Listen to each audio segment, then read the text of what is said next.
বিসমিল্লাহির রহমানির রহিম। প্রিয় শিক্ষার্থীরা, কেমন আছো তোমরা সবাই?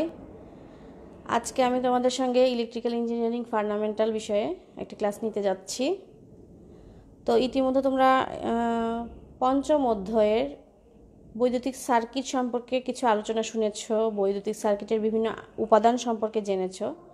আজকে পঞ্চম অধ্যায়ের আরেকটা গুরুত্বপূর্ণ টপিক, সেটা হচ্ছে সিরিজ এবং প্যারালাল সার্কিট।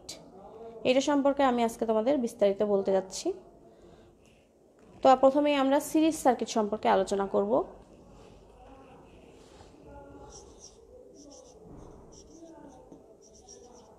সিরিজ সার্কিট মূলত সার্কিট দুই প্রকার, একটা হচ্ছে সিরিজ এবং প্যারালাল। এই সিরিজ এবং প্যারালালকে মিশ্র করে, অর্থাৎ সিরিজ এবং প্যারালালের সমন্বয়ে যে সার্কিট হয় সেটাকে মিশ্র সার্কিট বলা হয়ে থাকে। এই সিরিজ এবং প্যারালাল সার্কিটটা অনেক গুরুত্বপূর্ণ।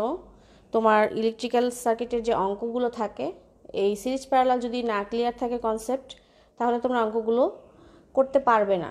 তো সিরিজ সার্কিটটা মূলত কি, আমরা সেটাতে চলে যাচ্ছি। সিরিজ সার্কিট, প্রথমে আমি একটা চিত্র অঙ্কন করব, তারপর বর্ণনা বলবো, তাহলে তোমাদের বুঝতে সুবিধা হবে। এটা একটা ব্যাটারি, যেটাকে আমরা বৈদ্যুতিক উৎস বলে থাকি।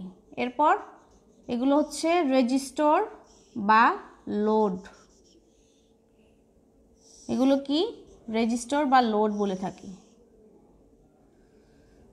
সিরিজ সার্কিট বলতে আমরা বলতে পারি যে একাধিক রেজিস্টরকে যদি আমরা এমনভাবে সংযোগ করি, একের পর এক এমনভাবে সংযোগ করি যেখানে বৈদ্যুতিক উৎসের আড়াআড়িতে কারেন্ট প্রবাহের একটি মাত্র পথ থাকে, তখন আমরা সেই সার্কিটটাকে বলবো সিরিজ সার্কিট। দেখো এখানে একটাই পথ, এখানে এটা যদি ভোল্টেজ হয়, এই দিক দিয়ে আমার সার্কিটে যে কারেন্টটা প্রবাহিত হবে আই, এগুলোকে যদি R1, R2, R3, R4 এভাবে পর্যায়ক্রমে দিতে পারি, তাহলে আমরা বলছি কি একাধিক রেজিস্টরকে যদি বৈদ্যুতিক উৎসের আড়াআড়িতে এমনভাবে সংযোগ করা হয় যেখানে কারেন্ট প্রবাহের একটাই পথ থাকে, অর্থাৎ এদিক দিয়ে যাবে, কি করবে, এদিক দিয়ে ঘুরে আবার এখানে চলে আসবে, তাহলে কারেন্ট প্রবাহের একটা পথ থাকছে, সেই সার্কিটটাকে আমরা মূলত বলছি সিরিজ সার্কিট।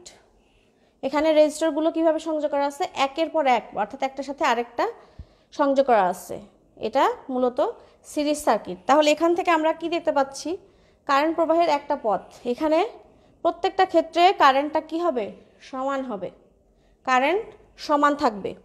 এখানে যদি কারেন্ট প্রবাহের আলাদা আলাদা পথ থাকতো, যেটা প্যারালালের ক্ষেত্রে আছে, আমি আসছি, তাহলে সেখানে কারেন্টটা আলাদা হতো। যেহেতু কারেন্ট প্রবাহের একটাই পথ, সেহেতু সিরিজ সার্কিটের বৈশিষ্ট্যের মধ্যে আমরা বলতে পারি যে এখানে কারেন্ট সমান থাকবে। তাহলে কি ব্যতিক্রম থাকবে, ভোল্টেজ। এই যে ভোল্টেজটা আমরা উৎস থেকে যদি বিবেচনা করি, এখানে R1-এ একটা ভোল্টেজ ড্রপ হবে, সেটাকে আমরা V1 বলতে পারি। R2-এ একটা ভোল্টেজ ড্রপ হবে, সেটাকে V2 বলতে পারি। R3-তে একটা ভোল্টেজ ড্রপ হবে, সেটাকে V3 বলতে পারি, এবং এটাকে বলতে পারি V4।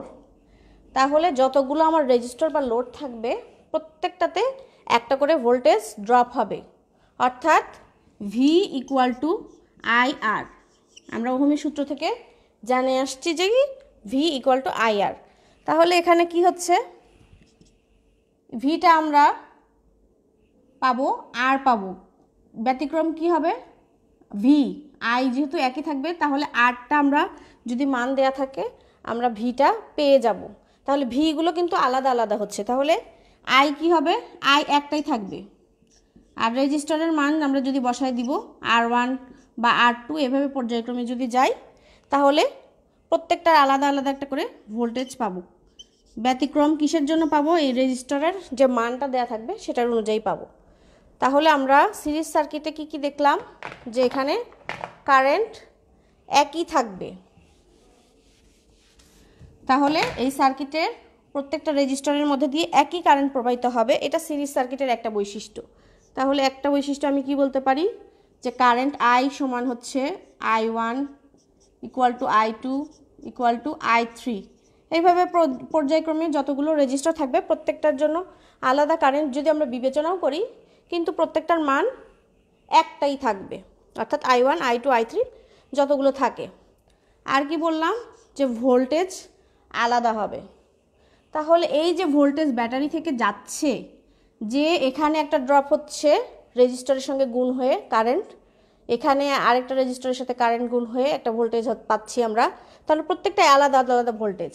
এখন এই যে প্রত্যেকটা আলাদা আলাদা ভোল্টেজ আমরা পেলাম, এই ভোল্টেজগুলোকে যখন যোগ করব, তখন সেটা এইখানে যে উৎস থেকে ভোল্টেজটা আমরা দিয়েছি সেটার সমান হবে, অর্থাৎ V = V1 + V2 + V3 + V4 plus dot dot যদি আরও থেকে থাকে। তাহলে কি আমরা বুঝতে পারলাম, যে এখানে এই সার্কিটের প্রত্যেকটা রেজিস্টরের আড়াআড়িতে যে ভোল্টেজ ড্রপ, এটা সার্কিটের প্রয়োগকৃত মোট ভোল্টেজের সমান। অর্থাৎ ভোল্টেজ ড্রপগুলোকে যদি আমরা যোগ করি, তাহলে এই টোটাল ভোল্টেজটার সাথে মিলে যাবে, অর্থাৎ যে ভোল্টেজটা দিচ্ছি সেটাই আমার ভাগ হয়ে হয়ে এখানে যাচ্ছে।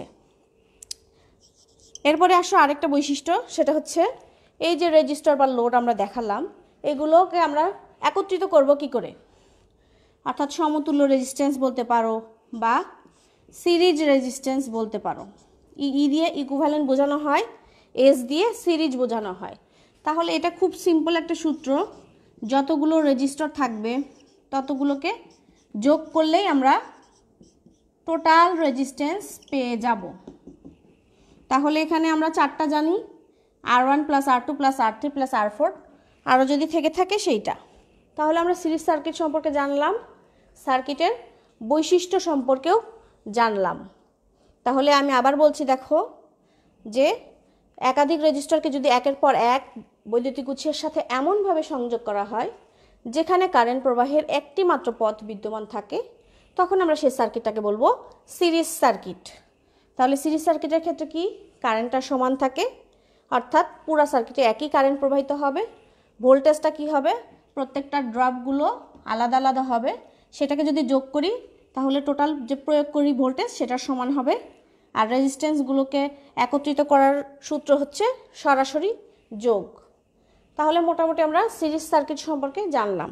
এখন সিরিজ সার্কিট আমরা কি কি সুবিধা বা অসুবিধা, মূলত সিরিজ সার্কিটের ক্ষেত্রে আমরা সুবিধা বলতে পারি কি, কলকারখানা যদি বিবেচনা করো, কোনো সময় কলকারখানায় অনেকগুলো লাইট বা অনেক সুইচ থাকে, দেখা যায় যে এখানে তোমার সিরিজ সার্কিট ব্যবহার করা হয়, যে একটা সুইচ যদি অন করা হয়, হয়তো বাতির জন্য একটা সুইচ ব্যবহার করা হয়ে থাকে, সেক্ষেত্রে তোমার দেখা যাচ্ছে একটা সুইচ দ্বারা এটাকে নিয়ন্ত্রণ করা যায়। এটা হচ্ছে সুবিধা বলতে পারো, কিন্তু অসুবিধাই সিরিজ সার্কিটের ক্ষেত্রে বেশি হয়ে থাকে। অর্থাৎ কলকারখানা এগুলোর জন্য উপযুক্ত হলেও বাসাবাড়ির জন্য নয়।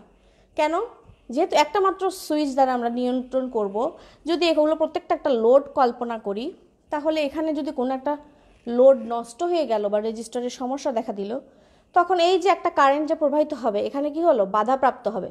বাধাপ্রাপ্ত হলে এই প্রত্যেকটার ভিতরে আর কারেন্ট প্রবাহিত হবে না। আর কারেন্ট যদি প্রবাহিত না হয়, তখন এই পুরা একটা সুইচ দিয়ে যে আমরা নিয়ন্ত্রণ করছি, কোনো বাতি জ্বলবে না বা লোড চলবে না। তাহলে এটা হচ্ছে আমরা অসুবিধা বলতে পারি। তাহলে সিরিজ সার্কিটে আমরা জানলাম। আরেকটা জিনিস হচ্ছে কি, এই যে ভোল্টেজটা ভাগ হয়ে যায়, প্রত্যেকটা রেজিস্টার বা লোডের ভেতরে ভাগ হয়ে যায়, তাহলে কি হয়, প্রত্যেকটাই কিন্তু আমরা যে উৎস থেকে যে ভোল্টেজটা দিই প্রপারভাবে পাচ্ছে না, ভাগ হয়ে যাচ্ছে। তাহলে প্রপার ভোল্টেজ যখন না পাবে, তখন এইগুলো ঠিকমতো আলো বা যে কোনো লোড এটা ঠিকমতো সাপ্লাই পাচ্ছে না, তাহলে এগুলো ঠিকমতো কাজ তুলনামূলক কম করে থাকে। তো মোটামুটি এইটাই হচ্ছে সিরিজ সার্কিটের বৈশিষ্ট্য, সুবিধা অসুবিধা।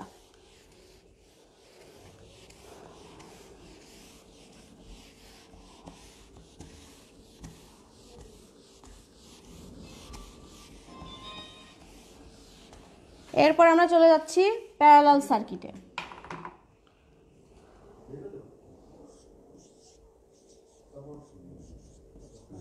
প্যারালাল সার্কিট আমি প্রথমে আবার একটু চিত্র অঙ্কন করে নিই।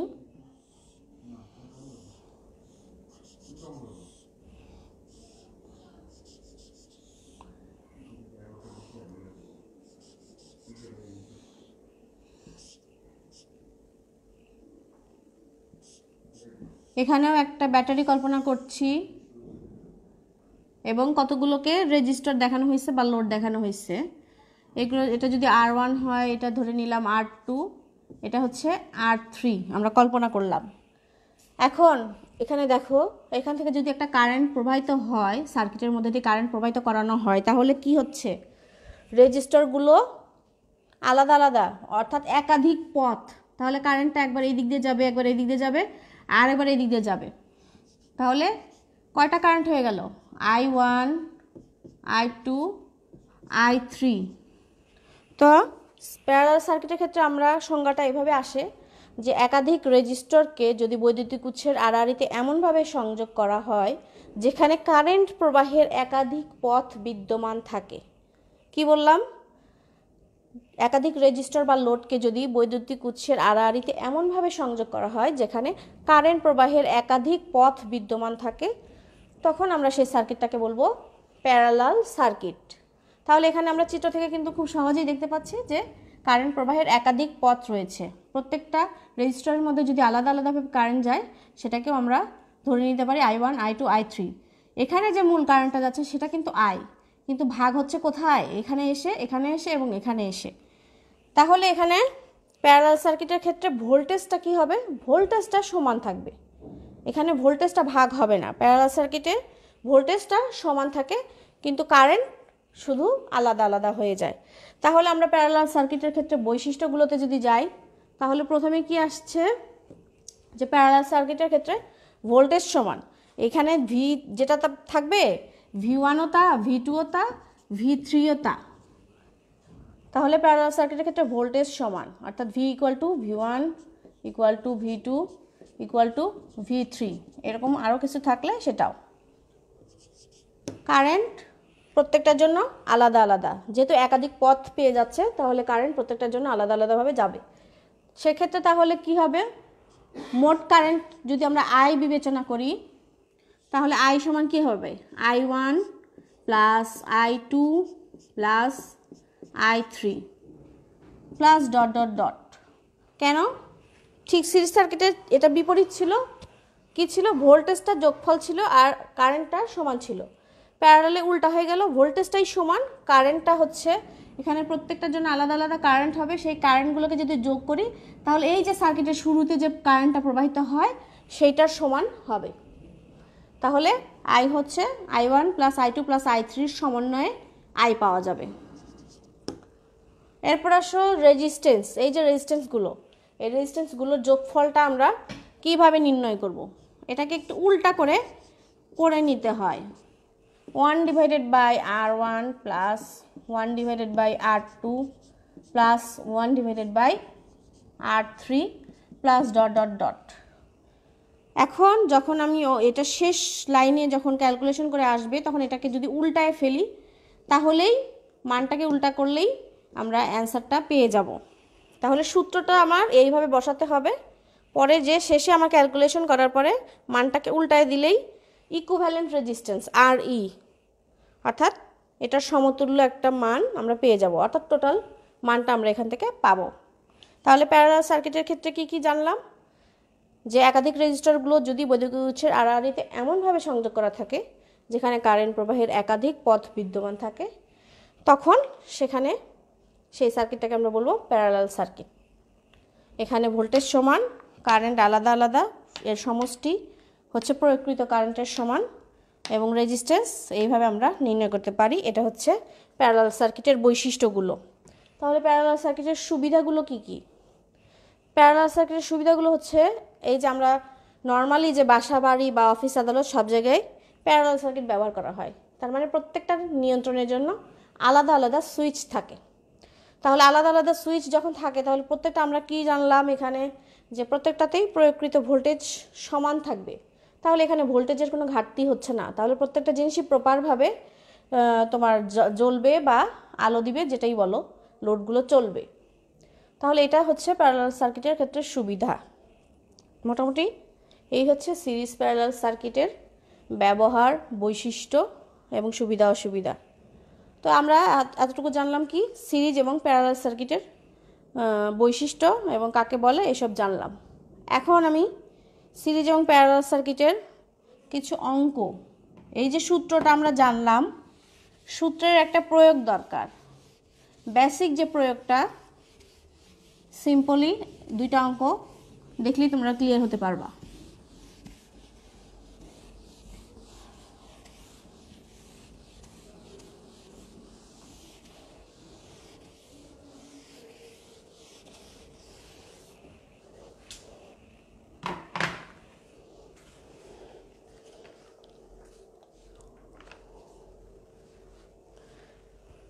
প্রথমে সিরিজ সার্কিটের আমরা একটা অঙ্ক দেখব। তোমরা সবাই অঙ্কটা উঠাবে।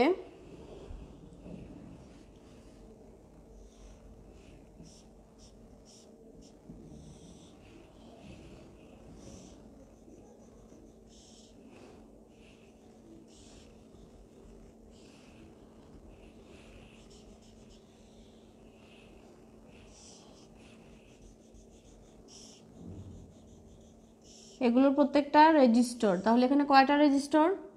7টা। তাহলে আমরা নামকরণ করতে পারি R1, R2, R3, R4, R5, R6, R7। এখানে দেওয়া আছে V = 30 ভোল্ট।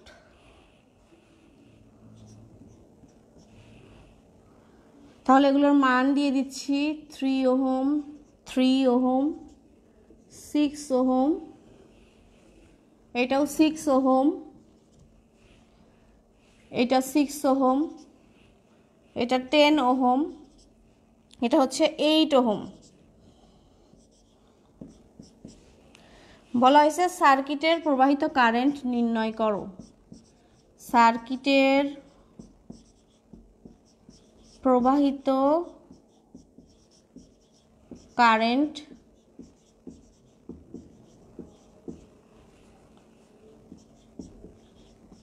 নির্ণয় করো। তাহলে এখানে আমরা চিত্র থেকে দেখতে পাচ্ছি যে এটা একটা সিরিজ সার্কিট। সিরিজ সার্কিটের ভোল্টেজ দেওয়া আছে এবং রেজিস্টরগুলোর মান দেওয়া আছে, নির্ণয় করতে হবে কারেন্ট। তাহলে আমরা জানি, আগে দেয়া আছে, কি কি দেয়া আছে?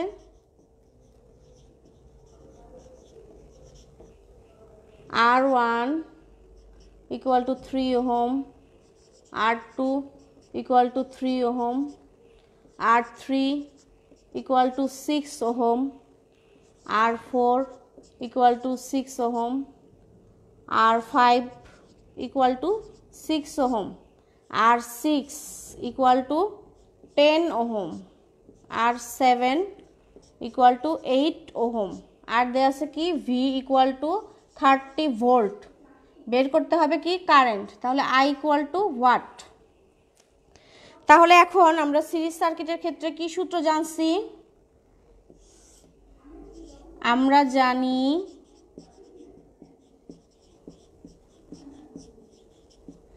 RTU বলতে পারি, টোটাল রেজিস্ট্যান্স।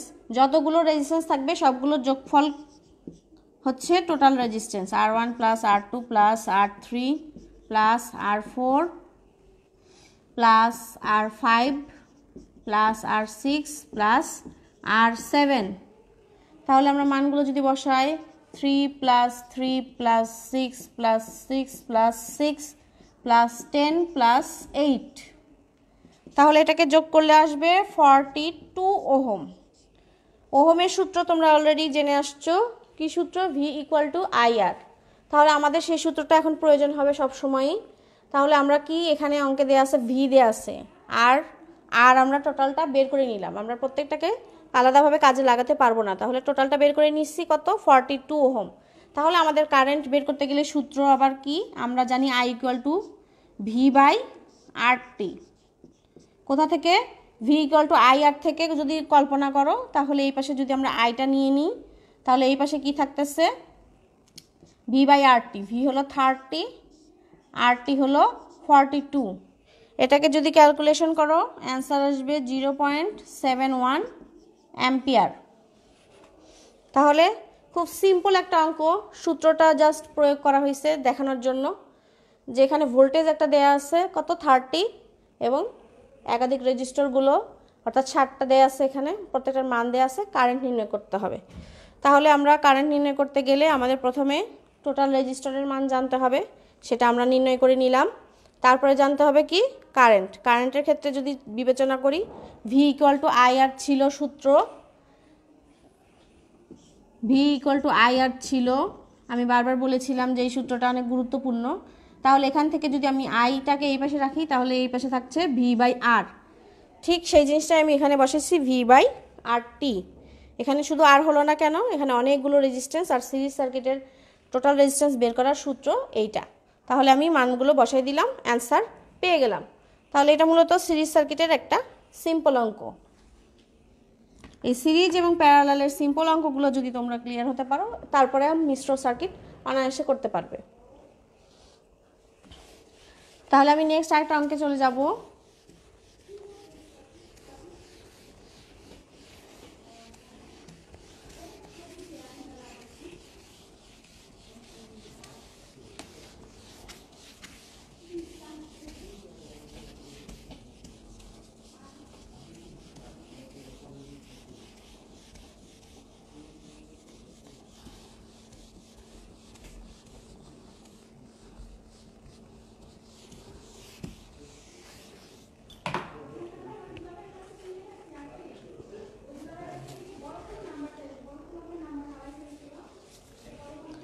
তাহলে নেক্সট আরেকটা অঙ্ক তোমরা উঠাবে।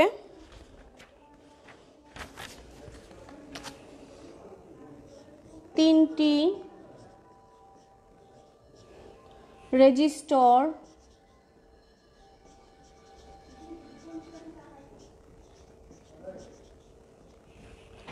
সিরিজে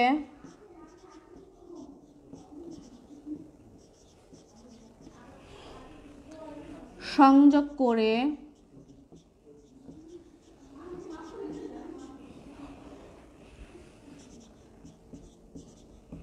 সরবরাহের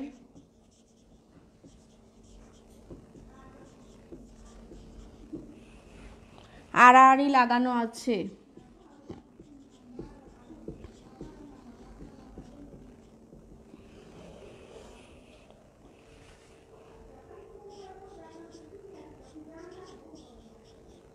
লাগানো আছে।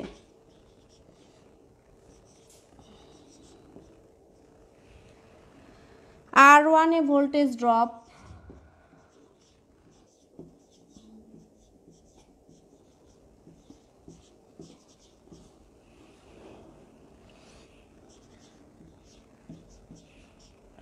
40 ভোল্ট, R2 এ 20 ভোল্ট, R3 এ 100 ভোল্ট এবং সার্কিটে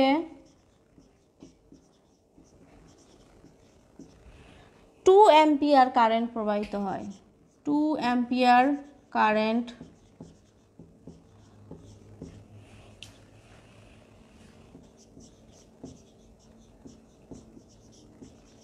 প্রবাহিত হয়। নির্ণয় করো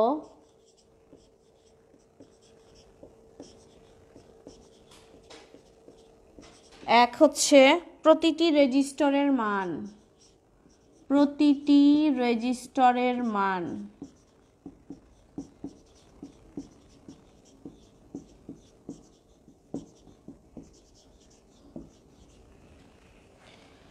দুই হচ্ছে মোট ভোল্টেজ।